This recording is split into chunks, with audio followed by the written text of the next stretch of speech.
And a very good day to you, and welcome to the program. I want to speak to you about something that affects men, I think, more than women.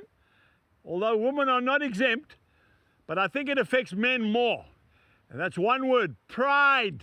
Pride. Pride is a terrible thing in a man's life when he thinks he can do it his way. Frank Sinatra sang that wonderful song, "I Did It My Way." It didn't help Frank too much.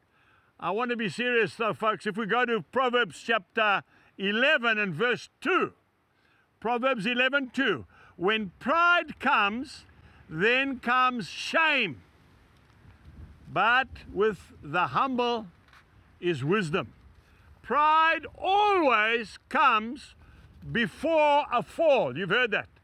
How the mighty fall, when they say, I can do it. I've been to Belfast, Northern Ireland, many times. One of my favorite places to preach. I've preached at that beautiful indoor stadium that has been built on the dockside where they built the mighty Titanic ship. The jib is still standing. It is massive. I don't know how many stories. It looks like about 10 stories high, where the cranes used to move when they built the ship. But they made a mistake. They said it is unsinkable. Never, ever say something like that, my dear friend. Never tempt God. Never put God in a position. They said this ship will never sink. And what happened? On its maiden voyage, it went down like a stone. A piece of ice cut it open like a tin can. And the people perished, thousands of them. Never tempt God. Don't say, I can do this on my own. Don't ever say that. That's what a foolish little child says. A mature man will never say that. Lucifer was kicked out of heaven because he thought he was better than God. He was the most beautiful angel in heaven, and he was the conductor of all the music in heaven. And then he started to think he was better than God, and the Lord kicked him out of heaven with a third of the angels. Folks, we mustn't try and do it our way. It never works.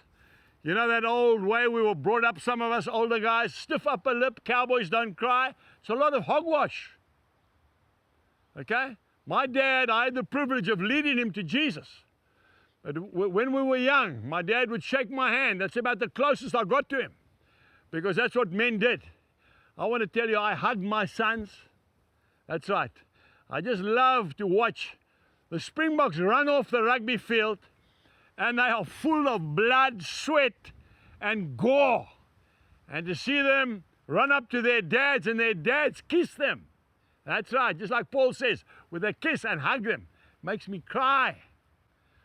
I remember we had a big tent on this farm in 2008. And Jan de Wet, that wonderful South African dominee, preacher, singer, said he came to this meeting and he saw 60,000 men, a lot of them farmers, self-made men, sitting there with their arms folded.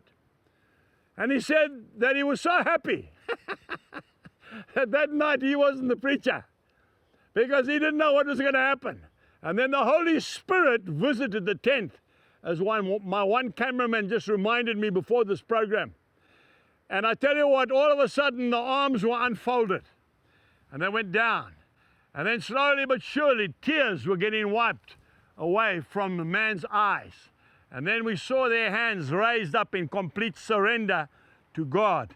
And the power of God came down on that tent like we will never, ever forget. Men were healed in their seats. Marriages were restored. Men had positions. Companies that were bankrupt were started again because of humility. When we humble ourselves in the sight of God, He picks us up.